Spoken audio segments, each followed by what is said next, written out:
Alhamdulillah wassalatu wassalamu ala rasulillah nabiyina Muhammadin wa alihi wa sahbihi wa man walah. Asyhadu an la ilaha illallah wahdahu la syarikalah wa asyhadu anna Muhammadan abduhu wa rasuluh. Qala Allah ta'ala fi kitabihil karim ya ayyuhalladzina amanu taqullaha haqqa tuqatih wa la tamutunna illa wa antum muslimun.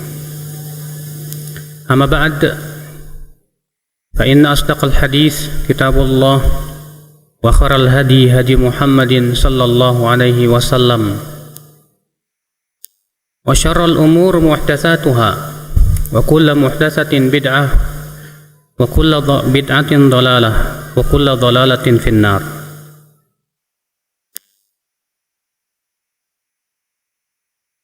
Ikhwatul iman, alhamdulillah kita bersyukur kepada Allah atas limpahan karunia dan nikmat yang Allah berikan kepada kita.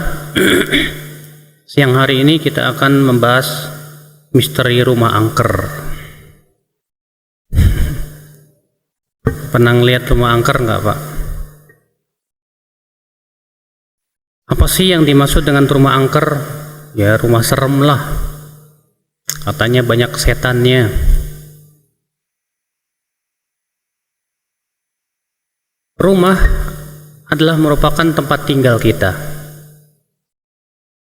di mana kita di sana menutup aurat kita, melindungi dari hujan, panas. Demikian pula di sana kita berumah tangga, mendidik anak-anak dan yang lainnya.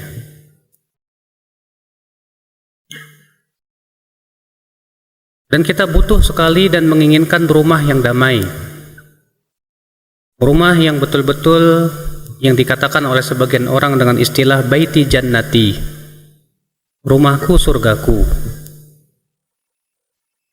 Namun rumah itu menjadi sesuatu yang angker di saat di sana ada hal-hal yang menyebabkan rumah itu angker. Apa yang menyebabkan rumah itu angker, Pak? Ada dua sebab. Sebab yang pertama, rumah itu angker karena adanya makhluk halus, dari jin, setan, yang ikut menumpang di rumah kita, sehingga akhirnya mereka melakukan perbuatan-perbuatan yang membuat orang yang tinggal di situ ketakutan. Iya, saya pernah mendatangi suatu rumah. Penghuninya bercerita ke saya, waduh, kenapa ya di rumah ini kalau malam-malam itu terdengar suara-suara yang aneh. Kadang ya di dapur itu ada suara orang masak lah, orang mencuci lah.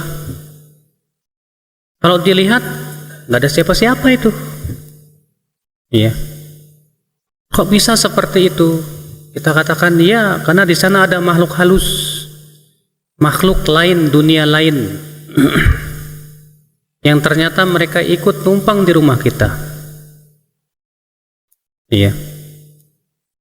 Sehingga akhirnya rumah kita terasa angker rasanya. Dan perlu diketahui, Pak, keberadaan para setan dan jin di rumah kita pun tidak menguntungkan kita. Setan selalu ingin ikut serta dalam seluruh aktivitas kita, termasuk masalah jima dengan istri pun dia pengen ikut. Termasuk ketika kita makan pun dia ingin ikut serta. Bahkan ya, setan di antara tujuannya adalah ingin memisahkan antara suami dan istri. Disebutkan dalam hadis yang sahih diriwayatkan Muslim, ketika Allah turunkan iblis ke dunia, iblis pun mengambil arasnya di atas laut. Faba'atha sarayah, maka iblis pun mengirimkan pasukan-pasukannya. Fa'aqrabuhum ilaihi manzilatan ya'dhamuhum fitnah, di mana pasukannya yang paling dekat kepada iblis yaitu yang paling besar fitnahnya untuk manusia. Fayaqulu ahaduhum, salah satu pasukannya berkata, fa'altu kada wa kada, aku melakukan begini dan begitu. Maka iblis berkata, kamu belum melakukan apa-apa, ma sana'ta syai'an. Lalu berkata salah seorang dari mereka, ma taraktuhu hatta farraqtu bainahu wa baina zaujatih, aku tidak tinggalkan sampai aku ceraikan ia dengan istrinya. Aku berhasil menjadikan rumah tangganya pecah. Maka kemudian si setan ini didekatkan oleh iblis sambil berkata, ni'ma anta, kamu sebaik-baiknya pasukan. Berarti diantara tujuan iblis mengirim pasukan-pasukannya diantaranya ini, Pak, keberhasilan untuk memecah belah antara suami dan istri.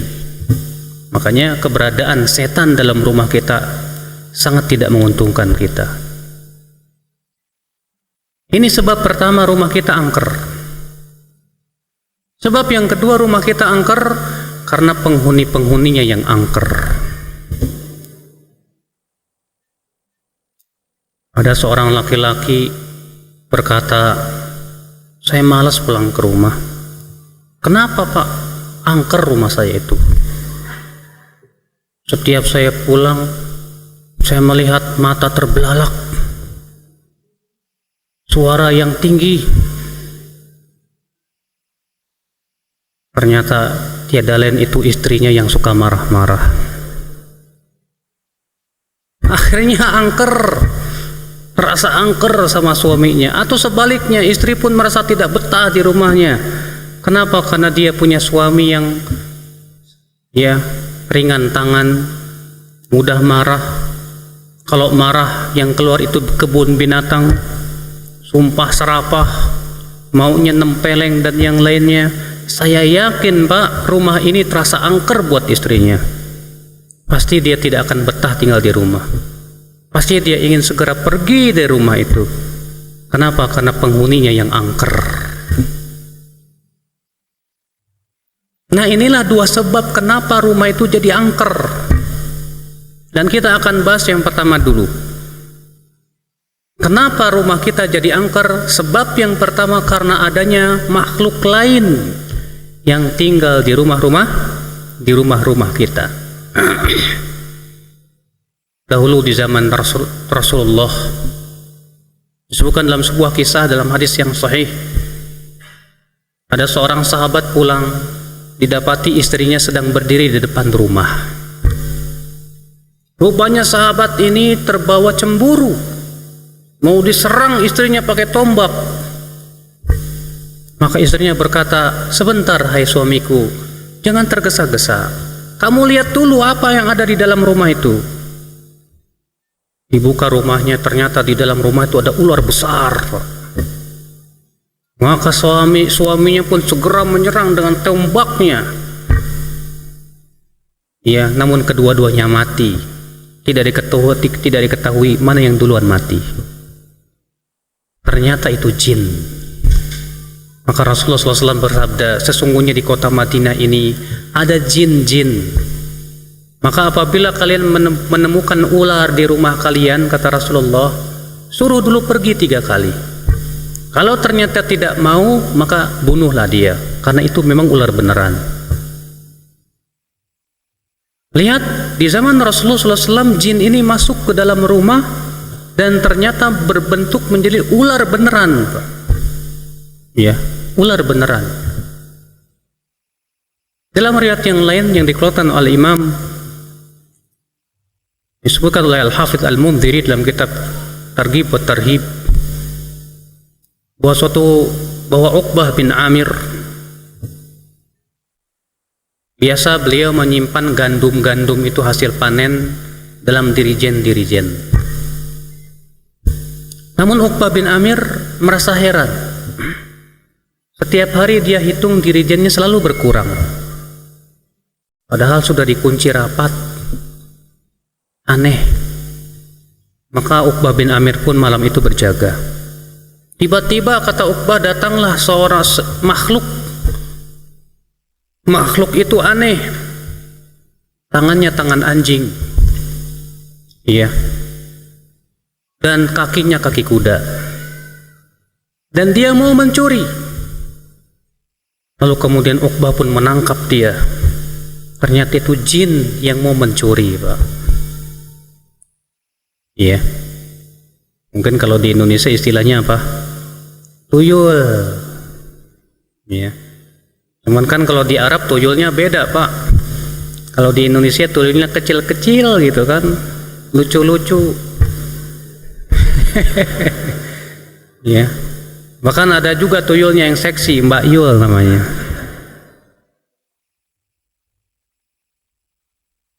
Tapi di Indonesia juga macam-macam. Terkadang ada babi ngepet, ada anjing pesugihan namanya, Pak. Bekerja dengan para jin untuk mencari kekayaan. Ikhwatul iman, azakumullah.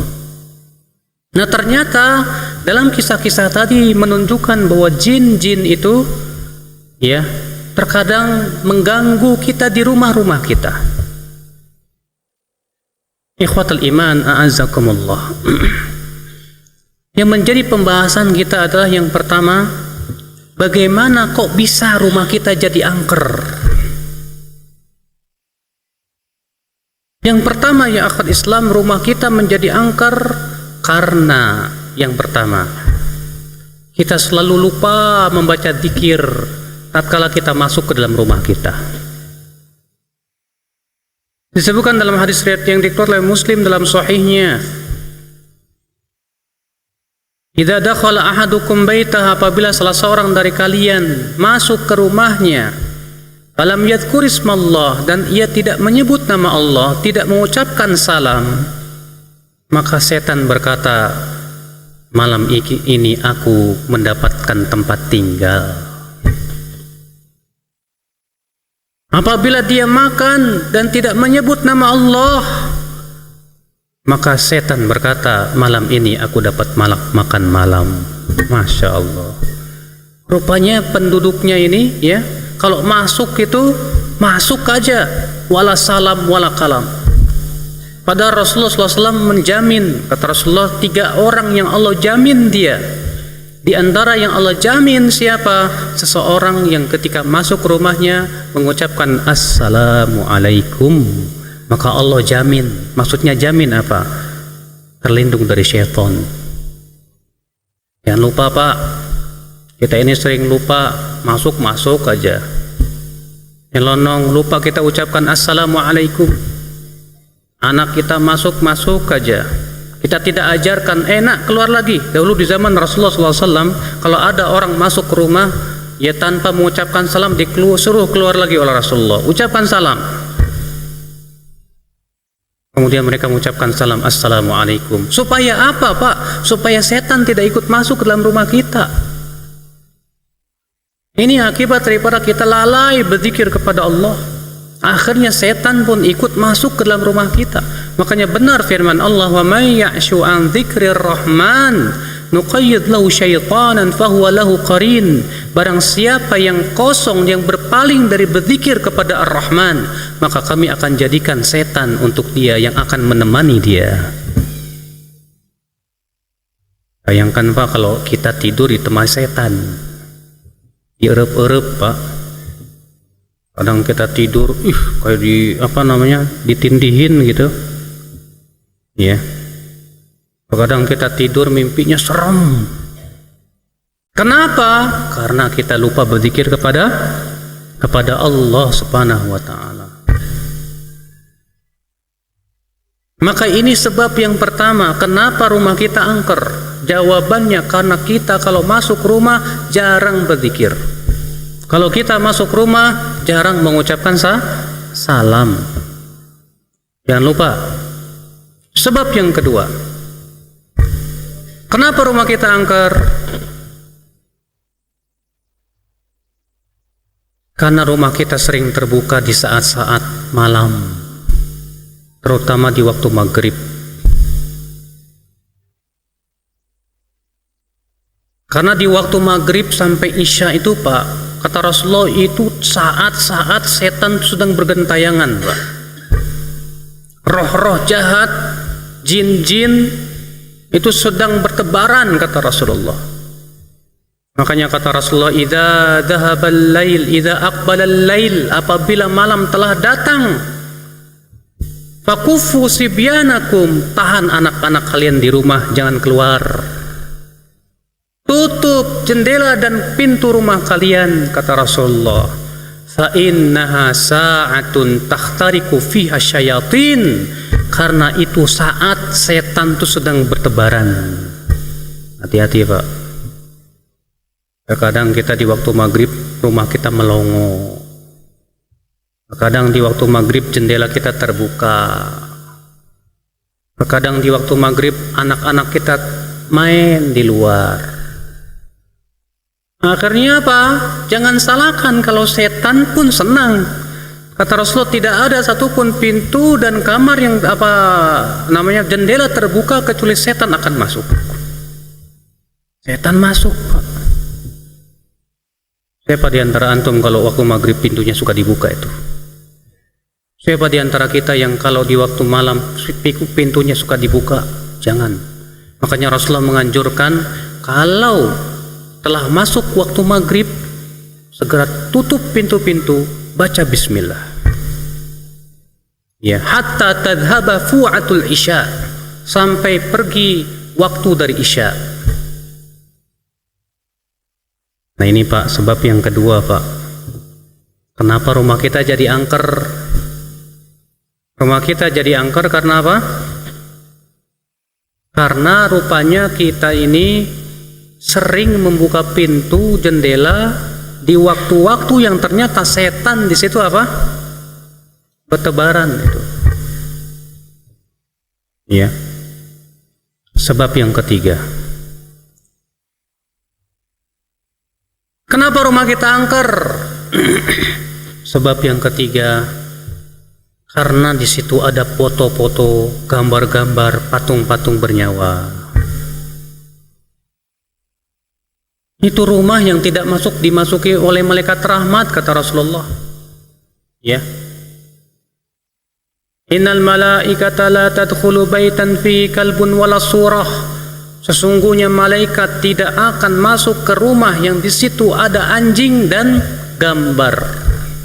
Kadang terpampang di rumah antum tuh gambar antum waktu menikah dulu. Ya. Pamer tuh, saya pernah nikah tuh. Ya.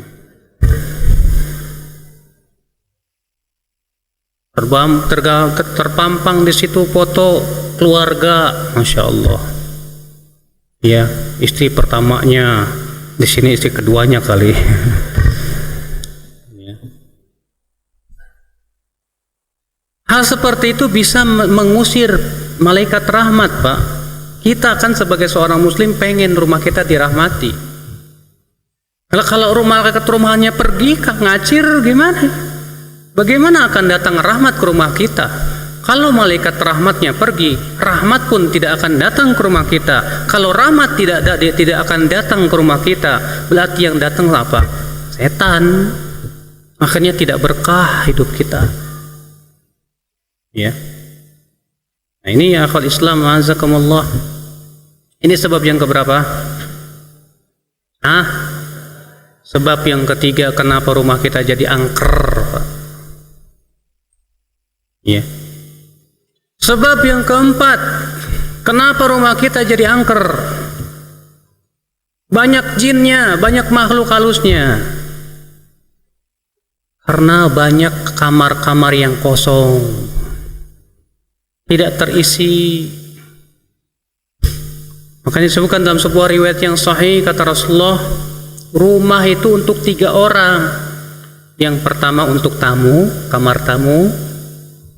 Yang kedua untuk kamar pemilik rumah, ya. Dan yang ketiga untuk, saya lupa yang ketiga ini untuk apa ya? Saya lupa untuk dapurnya apa ya? Saya lupa. Adapun selainnya kata Rasulullah untuk setan. Berarti kalau antum punya kamar, rumah antum banyak yang kosong. Ya yang kosong itu tempatin setan, Pak. Ya. Makanya hati-hati ya akhwat Islam, azakumullah, jangan sampai ada ruangan dari rumah rumah kita itu yang ternyata kosong, melompong, tidak diisi. Maka pada waktu itu akan diisi oleh apa? Setan. Makanya tidak aneh di sebuah perumahan yang mewah, rumahnya gedong, besar, kamarnya banyak, ternyata penghuninya cuma beberapa orang doang. Akhirnya angker. Salah siapa? Karena kamar-kamar kosong itu akan diisi oleh apa? Oleh setan, kata Rasulullah sallallahu alaihi wasallam. Ini sebab yang keberapa? Yang keempat, Pak. Kenapa rumah kita jadi angker itu, Pak? Yang kelima, sebabnya apa? Adanya kesyirikan dalam rumah kita. Kalau di kampung-kampung, Pak, di sebagian kampung-kampung itu ada kalau rumah-rumah itu biasanya ada kamar khusus tempat sesaji. Kalau di kampung-kampung ya, yang masih primitif, ya, primitif apa primitif? Primitif ya. Orang Sunda nggak bisa F, Pak, bisanya P. Itu di dalam rumah itu ya ada kamar khusus sesaji itu. Kalau sudah seperti itu kesyirikan, dan setan paling senang kesyirikan di situ ada. Di saat kesyirikan ada, disitulah setan akan datang. Apalagi kalau penghuni rumahnya suka main jelangkung-jelangkungan. Saya dulu waktu SMA pernah tuh, Pak, nyobain main jelangkungan. Ya. Itu ada tulisan yes, no, ada tulisan A, B, C, D, E, F, G, H, I, J. Kemudian pakai duit kita jelangkung, di sini ada pesta. Kalau kamu datang katakan yes, kalau enggak no. Tahu-tahu itu duitnya gerak sendiri, Pak. Ya, terus nanya kemarin yang ngambil sendal saya siapa? Ya. Akhirnya apa? Karena itu acara manggil jin, minta bantuan kepada jin. Yang namanya jin paling seneng nyusahin manusia. Dia sudah dipanggil masuk ke rumah kita. Makanya Allah mengatakan wa annahu kana rijalun minal ins ya'udzuuna birijalin minal jinni fazaduhum rahaqa. Dan sesungguhnya di antara manusia dari laki-laki ada yang minta bantuan atau minta perlindungan dengan jin laki-laki juga, maka para jin itu semakin menambah kesusahan. Ya, bahkan hal itu bisa terjadi kesurupan tuh, Pak. Ya, bisa terjadi kesurupan. Sebab yang keberapa?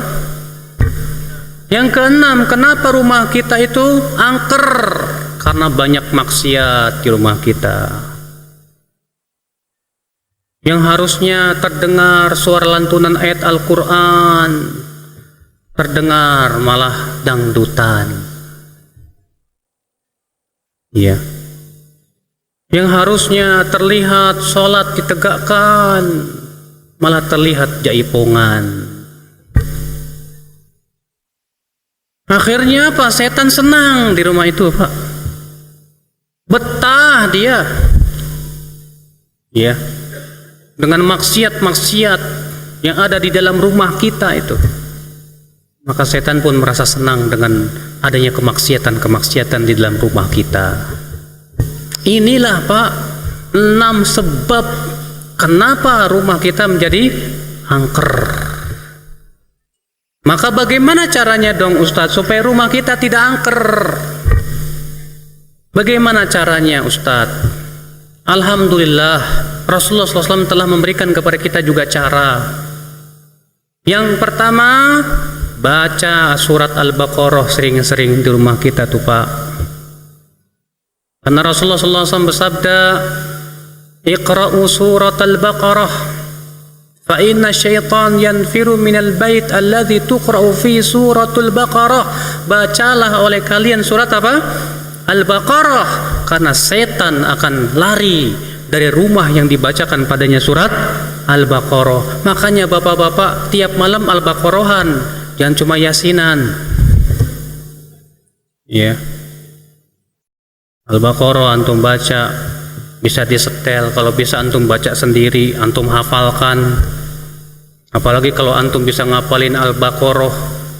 Maka kata Rasulullah, ta'allamu surat Al-Baqarah, pelajarilah oleh kalian surat Al-Baqarah, fa inna akhdaha barakah, karena mengambil surat Al-Baqarah itu berkah, wa tarkaha hasrah, dan meninggalkan surat Al-Baqarah itu adalah kerugian, penyesalan.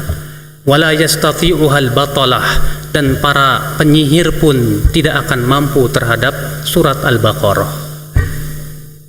Para penyihir tidak mampu terhadap surat Al-Baqarah.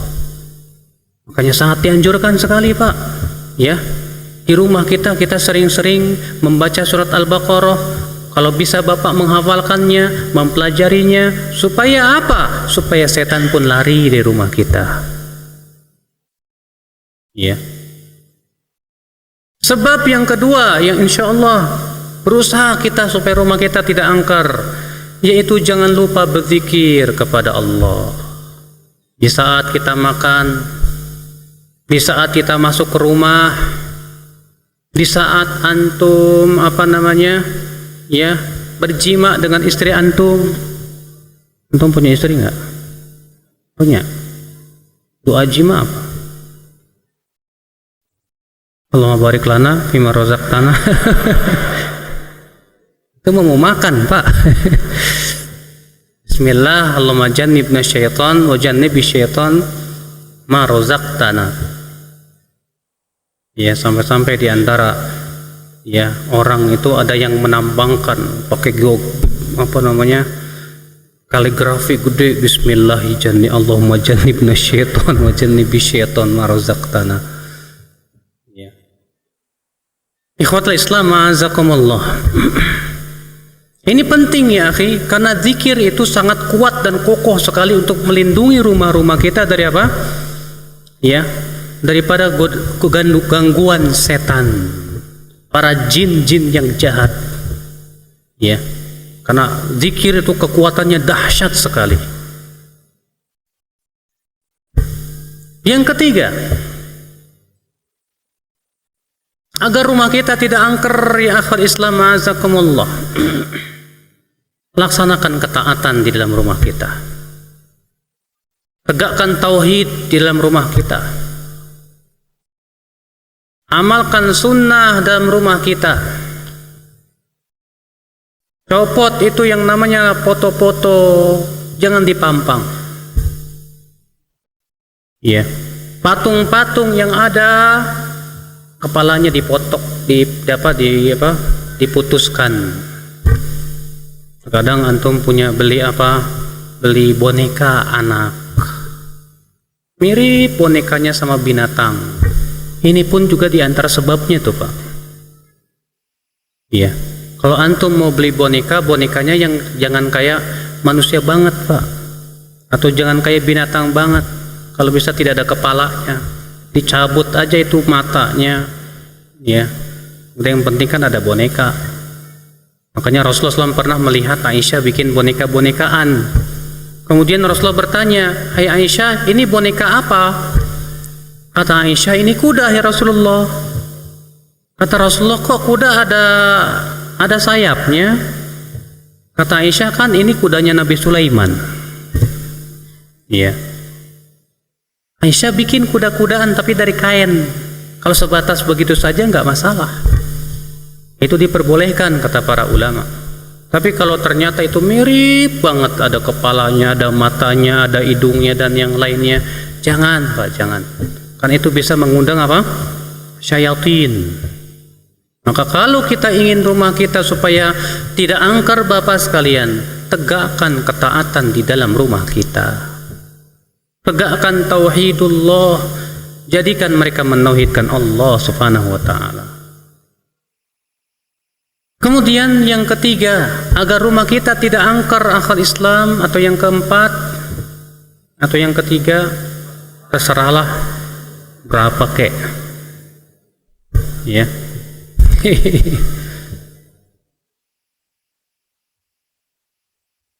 Yang keempat, ya akhal Islam azakumullah, tegakkan sholat di rumah kita. Kata Rasulullah, idza shalla ahadukum fil masjid, apabila salah seorang dari kalian telah sholat di masjid, falyaj'al fi baitihi nasiban min sholatihi, hendaklah ia jadikan bagian dari sholatnya itu di rumahnya. Fa innallaha ja'ilun lahu min sholati khaira, sebab Allah akan menjadikan kebaikan untuk rumahnya dari sholatnya tersebut. Rasulullah menyuruh supaya rumah kita itu ada bagian dari sholat kita. Makanya kalau kita sholat di masjid, sholat sunnahnya di mana? Di rumah. Makanya Rasulullah SAW mengatakan sebaik-baiknya sholat itu di rumah, kecuali sholat fardu. Maka antum jangan biasakan sholat sunnah itu di masjid terus. Biasakanlah sholat sunnah itu di rumah.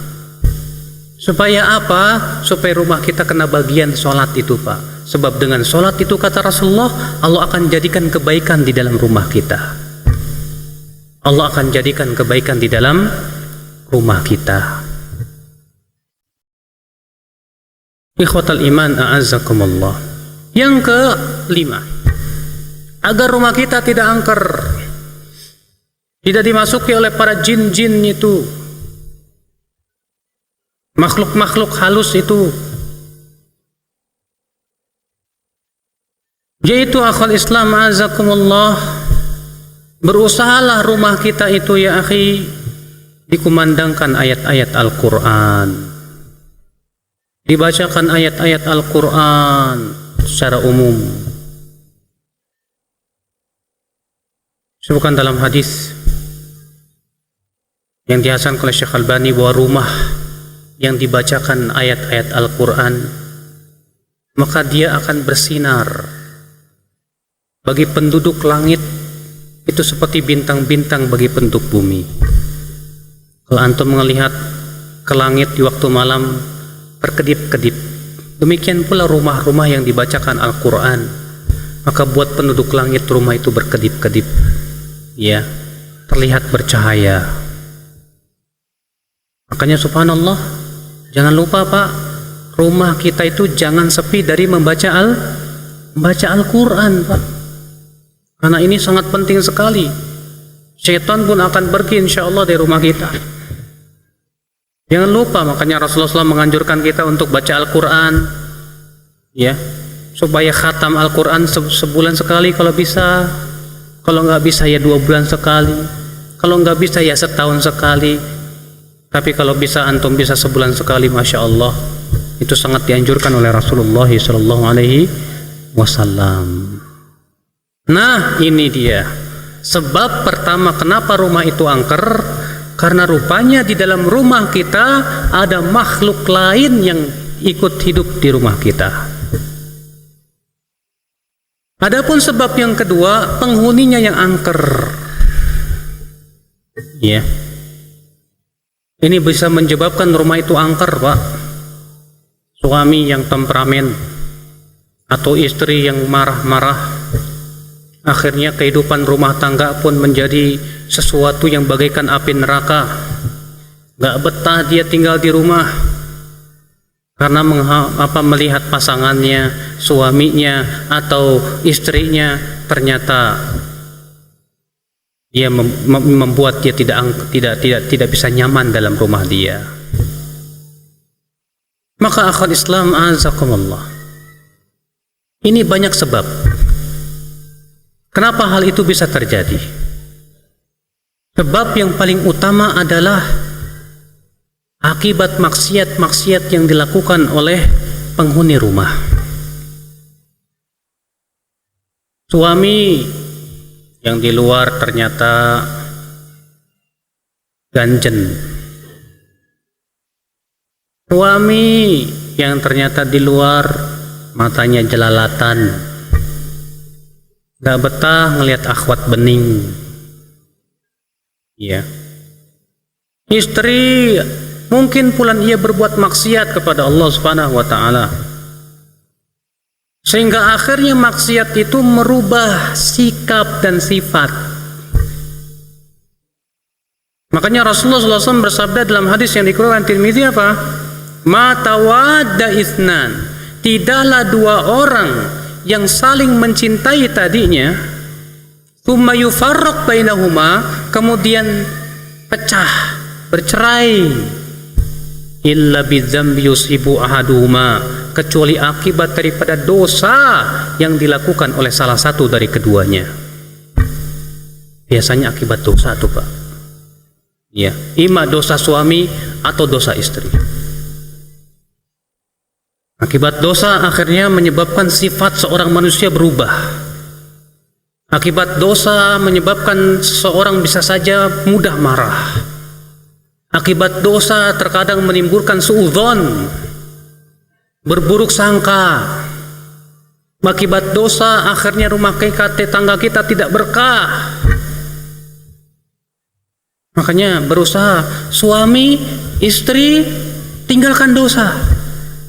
Berusaha bertakwa kepada Allah Subhanahu wa taala dalam rumah tangga kita. Yang kedua, rumah tangga kita menjadi serem dan angker, ya, disebabkan oleh ada benda-benda asing yang membuat mereka tidak akrab dan tidak harmonis. Apa itu benda asing itu? Nih Pak, nih, gadget, HP, ya, BlackBerry, WhatsApp. Suami pulang ke rumah, istrinya lasik asyik aja, Allah, bebean, Assalamualaikum, Waalaikumsalam, buka lagi, pluk, balik lagi bebean. Orang disambut suaminya, Mas, gimana kabarnya Mas? Ya, disediakan makanan. Sudah lupa itu semua tugasnya, gara-gara apa? Ini bisa berubah menjadi malapetaka, Bapak. Si anak pun terkadang terlalaikan oleh hal seperti ini. Ibunya lagi WhatsApp, anaknya minta sesuatu. Emaknya marah, kamu ngapain sih? Kenapa? Karena emaknya lagi asik WhatsAppan rupanya, lagi asik BBM-an. Makanya benar Pak, survei membuktikan, ya, bahwa yang namanya hal seperti ini seringkali membuat temperamen antum tuh. Anak, ya, ketika suami ataupun istri sedang asyik begitu, dia merasa tidak diperhatikan. Akhirnya kalau anak merasa tidak diperhatikan, akhirnya dia akan sedikit nakal karena dia minta perhatian. Tapi apa yang menjadi permasalahan? Si ibu pun sedang asyik begitu, tidak suka diganggu. Suami istri masing-masing asyik. Memang betul ya kata orang, ya, BBM ataupun yang lain menjauhkan yang dekat, mendekatkan yang jauh, ya. Suami istri lagi sender-senderan, punggung-punggungan masing-masing begini aja, ya. Akhirnya hubungannya jadi kurang harmonis. Apalagi kalau suami atau istri sudah asyik dengan Facebook, sudah kenalan sama yang namanya lawan jenis. Wah, bahaya itu Pak. Ada seorang akhwat ngomong ke saya, Ustadz, suami saya ini kok aneh ya, main Facebook sampai jam 3 malam Ustadz. Main Facebook sampai jam 3 malam, bayangkan. Masya Allah. Saya pernah tegur sama suami saya, marah dia Ustadz. Tuh kan, angker enggak? Ya. Marah dia. Saya bilang, ngapain sih Mas habiskan? Saya ini mau dakwah. Loh, dai. Ya. Udah jadi ulama Facebook. Dia bilang mau dakwah, ngapain habiskan waktu dengan itu? Kenapa dia tidak habiskan waktu dengan ngapalin Sahih Muslim, Sahih Bukhari? Itu kan lebih manfaat daripada dihabiskan dengan Facebook. Sebaliknya, suami, ada ikhwah datang ke saya kayak nangis, mau sedih gitu. Kenapa akhi? Nggak tahu lah Ustaz, istri saya semenjak saya izinkan main Facebook kok berubah. Ya sekarang tidak semesra yang dulu, lebih asik dengan Facebook. Dan subhanallah, semakin kemari kok semakin berubah temperamen. Bahkan kemarin dia minta cerai. Kok bisa begitu ah? Ada curiga, kata Ana. Coba antum lihat, kayaknya dia kenalan sama laki-laki itu. Ternyata benar, rupanya ketemu bekas pacarnya waktu SMA. Cinta kembali bersemi. Wah, teringat-ingat masa lalu yang indah. Cinta pertamaku ini, alah. Ya. Dan ternyata semakin buruk keadaannya, Pak. Allahu a'lam, setelah itu saya nggak pernah dengar lagi dia. Saya dengar katanya sudah cerai. Subhanallah, bisa seperti itu Pak. Gara-gara apa? Facebook bisa seperti itu. Menghancurkan rumah tangga manusia. Makanya benda-benda asing seperti itu, waspadalah. Ya. Karena ini berat sekali. Ini senjata yang punya dua mata. Kalau tidak menghancurkan hidup kita, menghancurkan waktu kita dan yang lainnya, habis terkadang. Ikhwatul iman, a'azakumullah. Ya. Nah ini, akhi, benda asing ini yang terkadang membahayakan kita. Kita harus segera sadar. Karena kalau benda asing itu sudah masuk di hati kita, terkadang mata kita buta.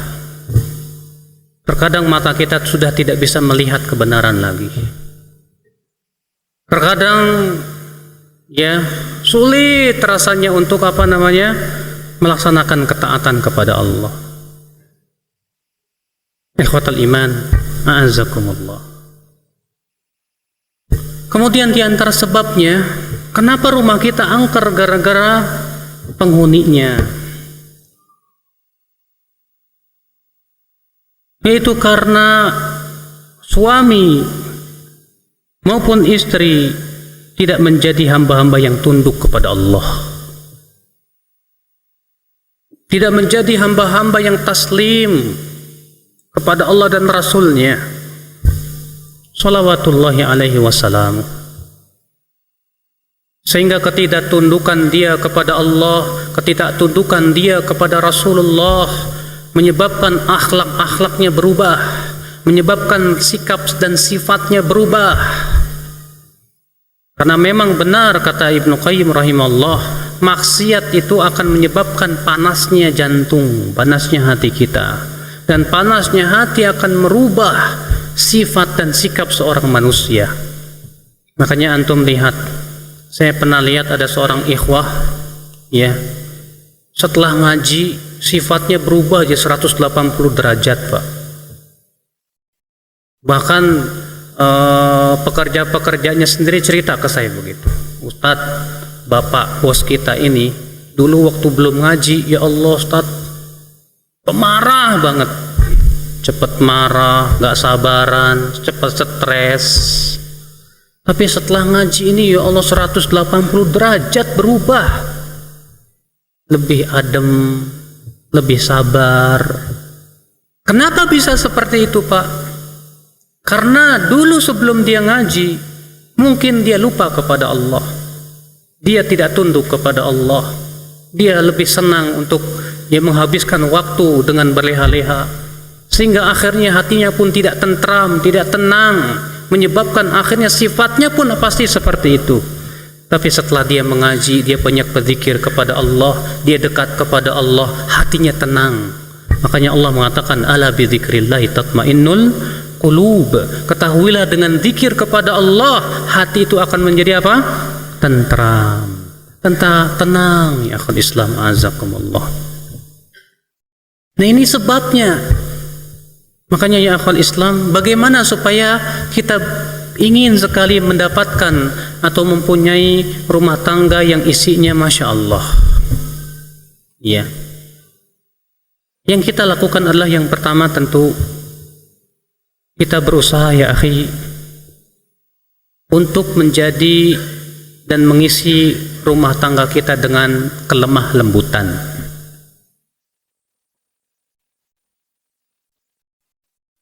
Sebutkan dalam hadis yang sahih atau dihasankan oleh Syekh Albani dari Imam Ahmad dan yang lainnya, apabila Allah menginginkan kebaikan pada sebuah rumah tangga, adkhala fi qulubihimur rifqa, Allah akan masukkan ke dalam mereka itu kelemah lembutan.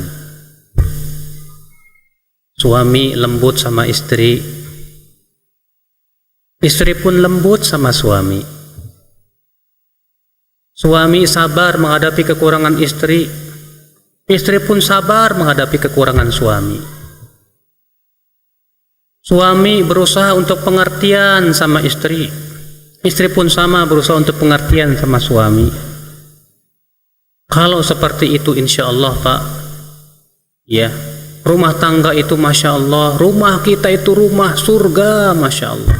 Surgaku rumahku surgaku, betah rasanya. Ya, kenapa? Karena di dalamnya terdapat kelemah lembutan yang Allah masukkan. Nah, untuk bisa lembut bagaimana Ustaz? Sudah saya sebutkan tadi, tiada lain dengan banyak ketaatan kepada Allah Subhanahu. Makanya sebab yang kedua, isi rumah kita baik suami maupun istri dengan banyak menaati Allah dan saling membantulah untuk menaati Allah. Disebutkan dalam hadis yang diriwayatkan Abu Daud bahwa Rasulullah SAW bersabda, Rahimallahum ra'an, semoga Allah merahmati seorang laki-laki, qama minal lail, ia sholat di waktu malam, lalu ia pun bangunkan istrinya untuk sholat. Jika tidak bangun diperciki wajahnya. Dan semoga Allah rahimallahum ra'atan, semoga Allah merahmati seorang istri yang bangun di waktu malam, lalu ia pun sholat malam, lalu ia bangunkan suaminya untuk sholat malam. Bila tidak bangun maka diperciki apa? Wajahnya. Pak, antum kalau diperciki lagi tidur sama istri antum ngapain? Yo, ngambek nggak? Ya. Kalau antum nggak ngambek bahkan berterima kasih sama istri, terima kasih mah, thank you. Iya. Saya dibangunin buat sholat malam, berarti memang antum orang yang ingin dibantu untuk kebaikan. Tenang, ya, untuk saling apa? Membantu dalam kebaikan. Tapi juga istri jangan cemberut kalau suami ternyata nggak mau bangun. Dan juga suami pun jangan maksa istrinya supaya bangun. Karena tauladan kita Rasulullah SAW, beliau sholat malam dalam keadaan Aisyah tidur di hadapannya. Ketika beliau mau sujud, ya dicubit itu kakinya Aisyah. Aisyah pun kemudian melipat kakinya. Rasulullah sujud. Ketika Rasulullah naik, Aisyah kakinya dilonjorin lagi. Ya. Ketika Rasulullah tersisa sholat witir, baru bangunin Aisyah. Aisyah bangun sholat witir. Ternyata Rasulullah hanya membangunkan Aisyah untuk sholat witir, tidak maksa Aisyah. Aisyah, kamu sholat malam harus. Iya. Ada seorang ibu ngeluh sama saya, Ustadz, saya punya suami gimana ya Ustadz? Gak suka sholat tahajud Ustadz. Masya Allah ibu, kata saya. Suami ibu sholat 5 waktunya dijaga enggak? Alhamdulillah rajin ke masjid sih. Jadi ibu maunya kayak gimana? Ya yang mau yang sholat tahajud lah. Masya Allah. Kemampuan orang tuh beda-beda ibu. Jangan sampai hanya karena ibu menginginkan supaya suami ibu seperti ibu, akhirnya setan masuk ke dalam hati ibu dan menganggap suami saya ini payah, kayaknya udah nggak level sama saya. Mulai itu setan masuk situ, Pak. Akhirnya ngelihat ikhwan lain yang lebih soleh. Wah, kalau ikhwan ini soleh ya, suami saya. Ya. Jadi itu permainan setan itu, Pak. Iya. Akhirnya apa? Lama-lama cinta istri berkurang. Hati-hati seperti itu. Ikhwatul Islam, azakumullah. Padahal kata seorang ulama Ibnu Qayyim rahimahullah, kalau kamu diberikan oleh Allah kemudahan sholat malam, jangan kamu meremehkan orang yang tidak sholat malam. Bisa jadi yang tidak sholat malam lebih baik dari kamu. Kalau kamu diberikan oleh Allah kemudahan untuk berpuasa, jangan kamu remehkan orang yang tidak berpuasa. Bisa jadi orang yang tidak berpuasa itu lebih baik buat kamu dari kamu. Iya. Maksudnya ya akhal Islam azakumullah, bahwa rumah tangga yang didasarkan kepada ketaatan itu akan memberikan kebahagiaan. Istri yang bertakwa kepada Allah, suami yang bertakwa kepada Allah, istri ya yang berusaha untuk menjalankan hak suaminya, suami yang berusaha untuk menjalankan hak istrinya. Tapi biasa, Pak, sepandai-pandainya tupai melompat, akhirnya keblejok juga, jatuh juga. Itu lumrah. Terkadang suami kita selama ini Masya Allah bagus, tapi kok suatu ketika berbuat kesalahan. Nah, kekurangannya istri, kata Rasulullah, terkadang gara-gara satu kesalahan 1000 kebaikan hilang. Makanya kata Rasulullah SAW, Ra'aitun nar, aku melihat api neraka, fa'idha aktsaru ahlihan nisa, ternyata kebanyakan penduduknya dari kalangan wanita, yakfurna, mereka kafir. Kemudian ditanya, yakfurna billah, mereka kafir kepada Allah wahai Rasulullah. Kata Rasulullah, tidak, yakfurnal ashir, idza ahsana ahadukum ila ihdahunna dahr thumma ra'at minka syai'an qalat ma ra'aitu minka khairan qat.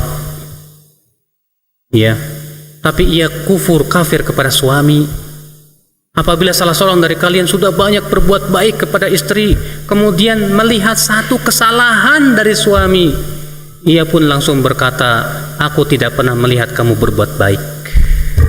Akhirnya 1000 kesalahan kalah oleh 1000 kebaikan kalah oleh 1 kesalahan.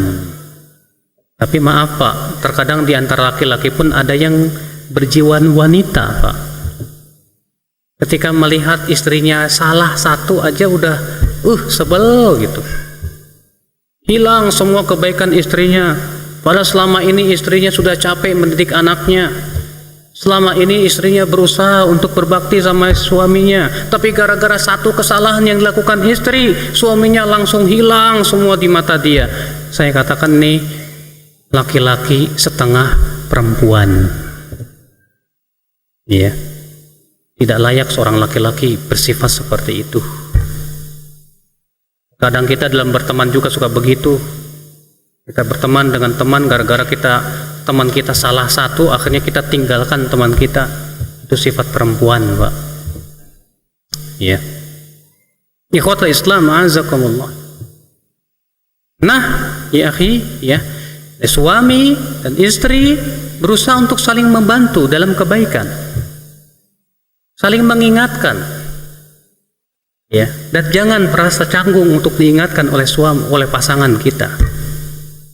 Orang yang tawadu, orang yang ikhlas, tandanya apabila dia diingatkan, dia tidak merasa panas, tidak pula ngeyel, tapi ia mengakui bahwa itu salah, ya, kalau memang itu salah, dan mendoakan orang yang mengingatkan kesalahannya. Ikhwatul Islam, azakumullah. Nah, disinilah penting, akhi, azakumullah, ya, suami istri saling mengerti.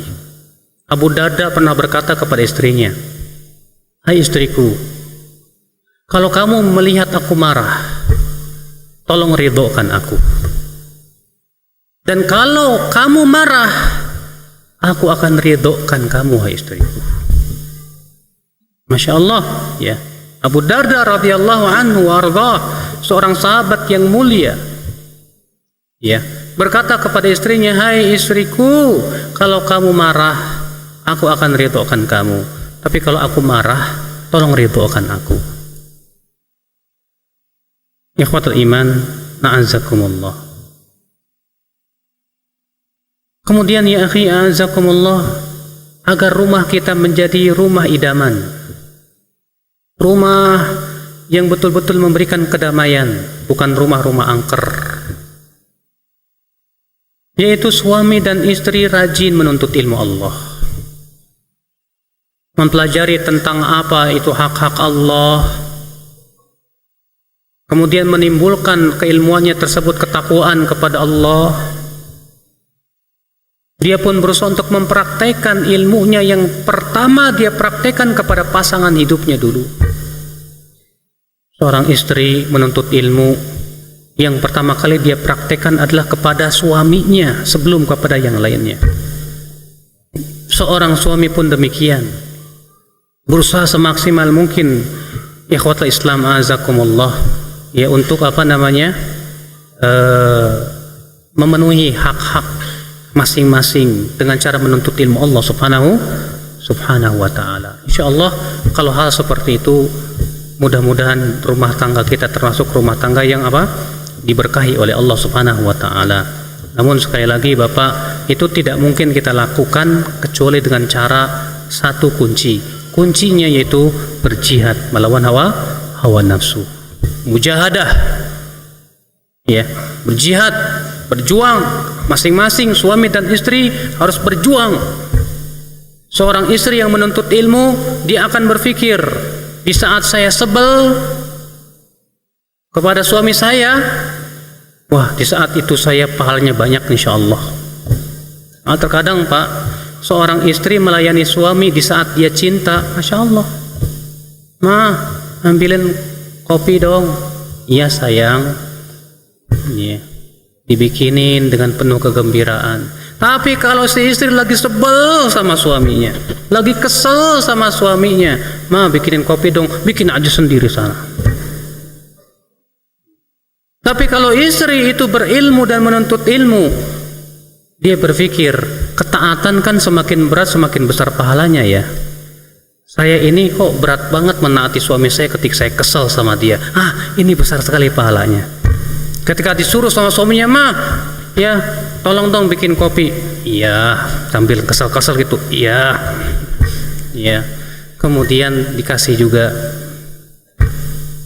Taati, tapi dia tahu walaupun berat, tapi dia tahu di saat itu pahalanya besar sekali, alhamdulillah. Dia berusaha, ya, untuk mencari keridhaan suaminya. Dia berusaha mengamalkan hadis Nabi SAW, "Unzuri aina anti min."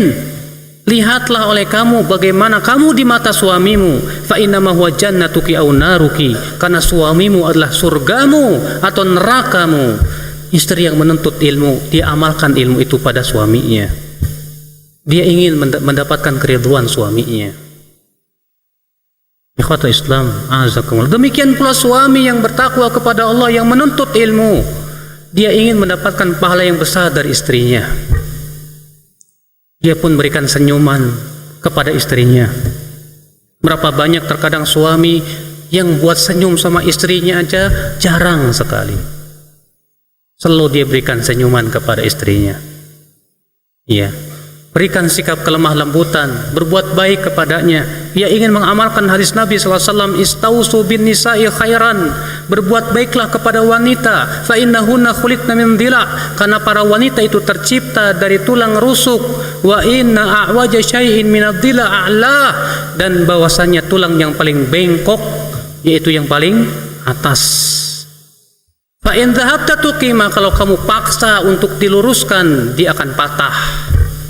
Kalau kamu biarkan ia tetap bengkok, tapi caranya bagaimana? Kata Rasulullah, fastausu bin nisa'i khaira. Berbuat baiklah kepada para wanita. Dia ingin mengamalkan hadis ini. Dia ingin dapat pahala dari istrinya. Bagaimana supaya istri saya menjadi tempat pahala buat saya? Saya berbuat baik kepada dia. Kalau memang suami dan istri, Pak, sudah menjadikan pasangannya sebagai lumbung pahala, saya yakin dia akan berusaha, mereka masing-masing berusaha untuk berbuat baik kepada pasangannya masing-masing. Tapi itulah memang, Pak, tidak semudah ternyata dari pembicaraan yang kita bicara. Karena sudah kita sebutkan tadi yang namanya iblis dan bala tentaranya ingin sekali supaya suami istri itu apa? Bercerai, berpisah. Terkadang, Pak, akibat daripada kesalahan yang kita pikirkan, kesalahan itu pinternya setan. Makanya suami dan istri itu hendaknya menjaga pikirannya. Karena kata Ibnu Qayyim rahimahullah, asal segala keburukan dari pikiran. Pikiran dan di pikiran, kalau antum mikirin terus berubah menjadi niat, suasana hati berubah. Coba kalau antum melihat istri antum berbuat salah, lalu antum yang antum pikirkan kesalahannya aja, lupa kebaikan dia. Kalau antum sudah ingat terus kesalahannya, antum kesal sama dia. Kalau antum sudah kesal, ya, mungkin antum mukul dia dan yang lainnya. Demikian pula seorang istri ketika yang dipikirkan kesalahan suaminya saja, yang ada adalah akibatnya si istri tidak mau lagi taat kepada suami. Akibat dari apa? Pikiran. Ya. Demikian pula, Pak, suami dan istri berusaha untuk sekuat mungkin, semaksimal mungkin menjaga dirinya dari maksiat kepada Allah. Ya. Seorang suami kalau memang merasa istrinya belum bisa memenuhi syahwatnya, alhamdulillah Allah masih mubahkan untuk 2, 3 dan 4. Ya. Asal memang betul-betul bisa bertanggung jawab. Nah, terkadang banyak suami kayak kucing kawin lagi tapi istri pertama nggak tahu. Tapi dia nggak siap kalau ketahuan sama istri pertama. Ya. Dia tidak siap. Akhirnya apa? Ketika istrinya pertamanya tahu, disitulah kiamat. Akhirnya istri keduanya dia cuekin, sudah tidak pernah lagi ini wallahi zalim. Ya. Ada seorang suami nanya ke saya, Ustadz, saya bingung nih Ustadz. Saya udah nikah lagi, sudah punya istri 2. Tapi istri saya dua-duanya minta pilihan. Mas pilih dia atau pilih saya? Saya bingung Ustadz, mau ceraiin yang mana katanya. Kata anak, bahlul ente berani nikah lagi tapi nggak berani bersikap adil. Ya, si itu yang mau nikah lagi, si itu maunya enaknya doang, kata saya. Ya harus tanggung jawab lah. Tidak boleh suami itu takut sama istri pertama gara-gara istri pertama akhirnya dia cuekin, dolimi istri keduanya. Haram ya akhi. Apa antum tidak takut kalau antum datang pada hari kiamat dalam keadaan miring antum? Makanya akal Islam azakumullah bukan apa-apa. Saya terkadang geram melihat orang-orang yang menikah lagi tapi ternyata tidak siap dan dia tidak gentle di hadapan istri pertamanya. Akhirnya menyebabkan dia tidak berbuat adil dalam pernikahannya, seringnya zalim. Sallallahu salamata wal afiyah. Iya. Ikhwatul iman azakumullah. Makanya kalau antum masih masuk dalam grup istri, jangan sekali-kali deh Pak. Ikatan suami takut istri. Ya. Nah, ini akhwat Islam azakumullah, tidak perlu saya berpanjang lebar berbicara masalah poligami karena itu bukan fak saya. Itu diberikan kepada ustadz-ustadz yang sudah poligami aja. Sebab kalau saya yang bicara mungkin takutnya ada seorang ikhwan nantang, kok Ustadz nggak ngasih toladan? Yang juga saya. Atau tiba-tiba ada akhwat telepon SMS, Ustadz saya pengen jadi istri kedua Ustadz. Alah, nggak mau. Ya, baik, saya kira cukup sampai di sini. Kita buka tanya jawab. Assalamualaikum waalaikumsalam warahmatullah. Bolehkah rumah dipasangin raja untuk tolak bala? Ini bukan jimat Ustadz, itu jimat. Gimana antum bedakan jimat dengan raja? Raja itu bagian daripada jimat, karena tujuannya untuk tolak bala. Dan ini bisa masuk syirik, karena antum menyandarkan hati antum ke raja-raja itu, seakan raja-raja itu bisa menolak bala yang akan bisa menimpa rumah antum. Ini syirik, Pak, syirik. Ya. Maka rajanya gimana? Sobekin, bakar. Tawakal kepada Allah. Allah yang memberikan manfaat dan mudarat. Ya. Syirik itu, Pak. Ustadz, ketika malam pintu jendela tidak boleh dibuka sama sekali karena kontrakan panas, Ustadz. Aduh.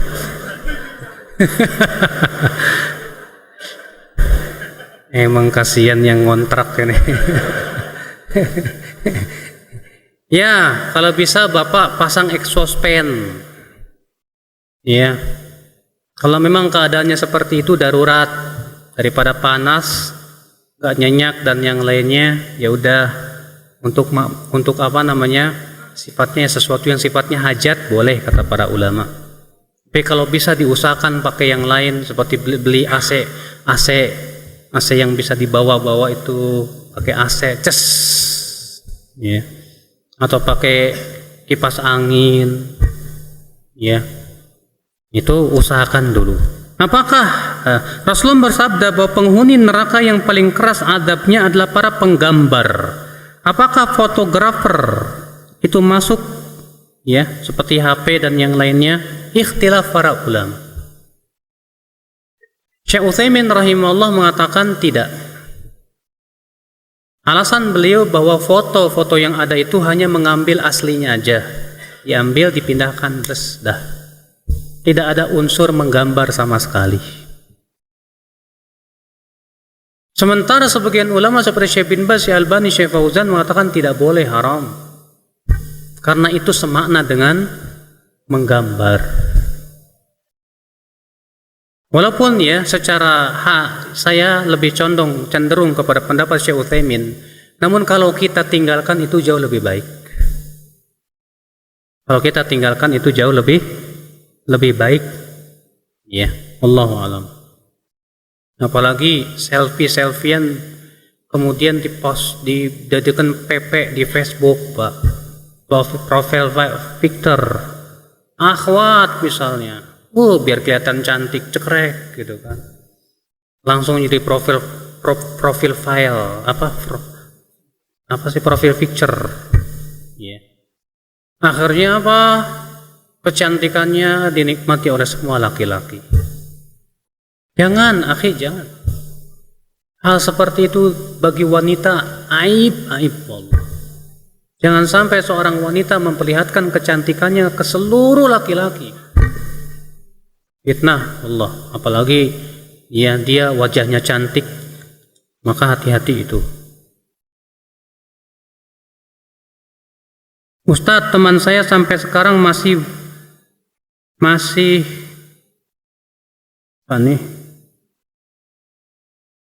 takut gelap dan takut jin. Gimana tuh Ustadz? Lumrah. Takut sama jin, takut sama gelap itu lumrah, Pak. Itu khauf tabi'i, tabiat. Nabi Musa alaihissalam saja, ketika Allah memerintahkan kepada Nabi Musa, wa alqi ma fi yadika, hai Musa, buanglah, lemparkan tongkat yang ada di tanganmu. Lalu kemudian dilemparkan oleh Nabi Musa. Apa yang terjadi? Tahtazzu ka'annaha jan. Tiba-tiba tongkat itu bergerak-gerak seakan-akan itu jin. Walla mudbiran. Nabi Musa pun langsung lari ketakutan. Nabi Musa, apalagi kita, itu lumrah. Antum ngelihat kok apa itu serem-serem lari, ya itu lumrah. Manusia itu memang pasti takut sama yang serem-serem, apalagi jinnya memperlihatkan keseraman gitu kan. Bisa saja kita takut, walaupun sebagian orang ada yang sudah biasa, udahlah ya. Ada ya di antara orang itu, dia cerita sendiri ke saya pernah duduk Ustadz di depan rumah saya. Kebetulan depan rumah saya itu ada pohon jambu. Duduk saya sekitar jam 11 malam katanya. Tiba-tiba dari pohon jambu itu turun orang, Pak. Lalu kemudian dia ngomong gini-gini. Tapi dia biasa aja. Dia bilang, kok kamu jelek banget sih? Pergi.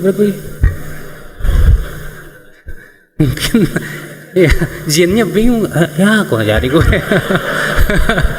Takutin nggak jadi ternyata. Ya bisa jadi karena dia masya Allah biasa. Tapi kalau orang belum biasa biasanya ketakutan. Ya. Ikhwatul Islam azakumullah. Apa hukum memajang binatang yang di air keras? Tidak boleh, Pak. Pertama itu mengadab, membunuh dengan tanpa hak. Apalagi kemudian dipajang-pajang seperti itu tetap tidak diperbolehkan. Ya, karena itu hukumnya mirip dengan patung. Bagaimana dengan topeng yang matanya bolong dan dipajang di ruang tamu? Lebih baik jangan juga, karena topeng itu muka, wajah. Dan pasti situ ada hidungnya, ada mulutnya. Tapi itu tidak diperbolehkan. Ya. Kata Ibnu Abbas, yang namanya gambar itu adalah wajah. Yang namanya gambar itu apa? Wajah. Ya.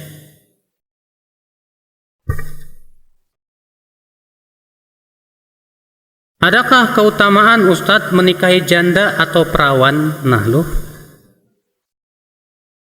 Rasulullah menganjurkan untuk menikahi perawan. Suatu ketika Rasulullah melihat seorang sahabat Jabir habis menikah. Rupanya Jabir berkata, aku sudah menikahi janda ya Rasulullah. Apa kata Rasulullah? Halla bikron, kenapa kamu tidak menikahi perawan saja? Tula ibuka wa tula ibuha. Ia bisa mencumbuimu dan kamu pun bisa bercumbu dengan dia. Iya. Tapi bukan berarti tidak boleh janda, karena Rasulullah pun juga istri-istrinya kebanyakan janda. Yang perawan hanya Aisyah radhiyallahu anha wa ardhaha. Yang lainnya semuanya janda. Iya. Dan kalau antum memang menikahi janda tujuannya adalah untuk membantu dia, pahala buat antum. Ya, moga masuk dalam hadis as-sa'i alal armalah, orang yang membantu para janda dan orang-orang yang susah hidupnya seperti orang yang berjihad di jalan Allah. Ya, tapi bapak-bapak hati-hati. Ya, kalau bantu-bantu janda itu hati-hati, Pak. Apalagi kalau jandanya janda kembang. Apa benar Ustadz ada hantu pocong?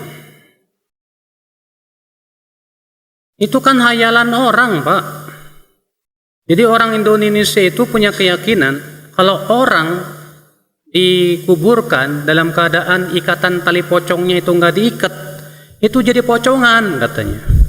Ini wallahi khurafat. Dan ini sangat bertabrakan dengan ayat-ayat Al-Quran yang tegas mengatakan bahwasanya orang yang sudah mati tidak mungkin hidup, tidak akan rohnya kembali kepada kehidupan dunia. Ya, Allah berfirman, hatta idza jaa ahadahumul mautu qala rabbi irji'un la'alli a'malu salihan fima taraktu kalla. Sehingga apabila telah datang kepadanya kematian, dia berkata, ya Rabb, kembalikan aku ke dunia, barangkali aku bisa beramal saleh. Maka Allah berfirman, tidak, sekali-kali tidak. Artinya kamu tidak akan bisa kembali lagi ke dunia. Terlebih, Pak, ya, membuka tali pocong itu bukan kewajiban dalam Islam. Tidak ada satupun riwayat ya yang menyebutkan bahwa harus membuka tali pocong. Tidak ada. Para ulama hanya paling banter mengatakan yustahabu, disukai saja. Tidak sampai kepada wajib. Makanya yang diyakini oleh masyarakat bahwa itu harus dibuka, kalau enggak maka jadi pocongan, itu semua khurafat. Ya. Itu semua tidak benar ya akhwat Islam, azakumullah. Tapi terkadang Ustaz, kok saya pernah melihat ya bentuknya kayak pocongan. Jin itu Pak. Ya, itu jin. Kuntilanak, jin. Gundurwo, jin. Tapi yang namanya jin kan bisa merubah-rubah bentuknya kan.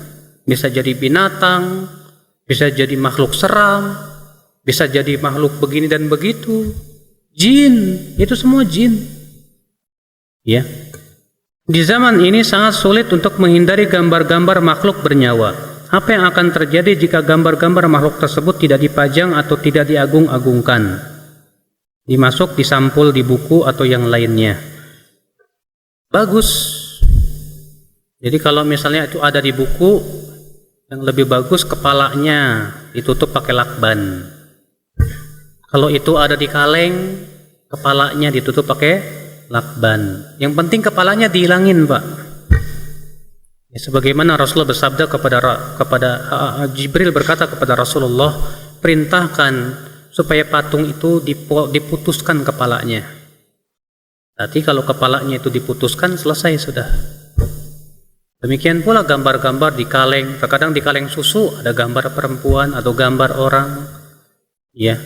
Di koran atau di buku-buku pelajaran, maka kita berusaha untuk melakukan itu. Kalau sudah kita lakukan seperti itu, insya Allah tidak akan memberikan bahaya apa-apa. Ya. Baik, saya kira cukup sampai di sini. Mudah-mudahan apa yang sampaikan bermanfaat.